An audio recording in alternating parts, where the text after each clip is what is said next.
বিনিয়োগ সম্মেলনের তৃতীয় দিনের সবশেষ খবর জানবো। হোটেল ইন্টারকন্টিনেন্টালে আছেন সহকর্মী এস এম আরেফিন, সরাসরি যাব তার কাছে।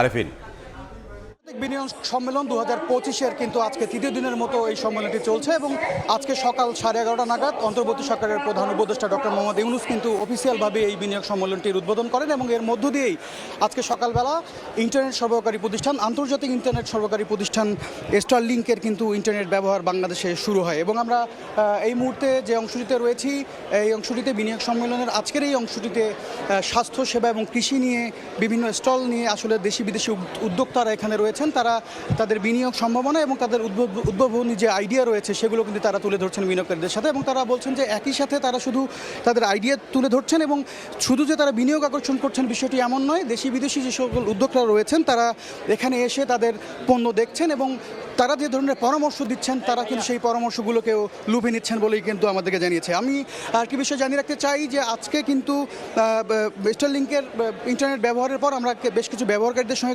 সঙ্গে কথা বলেছি। তারা যেমনটি জানিয়েছেন যে ইন্টারনেট কিন্তু বাংলাদেশে তথ্য প্রযুক্তি খাতে নতুন মাত্রা যোগ করবে এবং তারা জানিয়েছেন যে তাদের যে বাংলাদেশি ইন্টারনেট ব্যবহারের যে অভিজ্ঞতা সেটি কিন্তু স্টারলিংকের মাধ্যমে পরিবর্তন হচ্ছে এবং তারা অনেক দ্রুতগতির ইন্টারনেট কিন্তু ব্যবহার করতে পেরেছেন। এছাড়া আমি আরেকটি বিষয় জানিয়ে রাখতে চাই যে গতকাল কিন্তু মার্কিন গবেষণা সংস্থা নাসার সঙ্গে একটি চুক্তি হয়েছে এই বিনিয়োগ সম্মেলনের মাধ্যমে এবং বলা হচ্ছে যে এই মার্কিন গবেষণা সংস্থার চুক্তির সাথে বাংলাদেশ কিন্তু মহাকাশ গবেষণার একটি অন্যতম দ্বারে উন্মোচিত হয়েছে বাংলাদেশে এবং একই সাথে এই বিনিয়োগ সম্মেলনের মাধ্যমে কিন্তু এবার বেশ কয়েকটি দেশ এবার বিনিয়োগে আগ্রহ প্রকাশ করেছে। এরই মধ্যে উল্লেখযোগ্য কয়েকটি বিষয়ের মধ্যে মোংলা বন্দরের পাশে কিন্তু চীন নতুন করে একটি অর্থনৈতিক অঞ্চল তৈরির প্রস্তাব দিয়েছে এবং একই সাথে গতকাল অর্থনৈতিক অঞ্চল পরিদর্শনের সময় সুইডিশ একটি কোম্পানি কিন্তু প্রায় 10,000 বর্গ স্কয়ারের একটি জমি অধিগ্রহণ করেছে তারা জাপানিজ অর্থনৈতিক অঞ্চলে এবং তারা বলছে যে এখানে তারা একটি টেক্সটাইল কারখানা স্থাপন করবে এবং পুরো দমে তারা উৎপাদনে যাবে। এছাড়া আর কিছু বিষয়ের মধ্যে রয়েছে যে বাংলাদেশে কিন্তু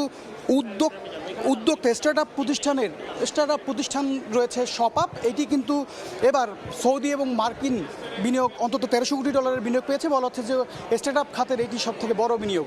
এছাড়া যদি বলতে চাই যে এই বিনিয়োগ সম্মেলনটি কিন্তু আগামীকাল পর্যন্ত চলবে এবং আজকে 4:30টার পর বেডার নিজেই চেয়ারম্যান কিন্তু আজকে এই বিনিয়োগের সবশেষ তথ্য আমাদের সামনে তুলে ধরবেন। তো বিনিয়োগ সম্মেলন নিয়ে এই পর্যন্ত আমার কাছে ছিল সবশেষ।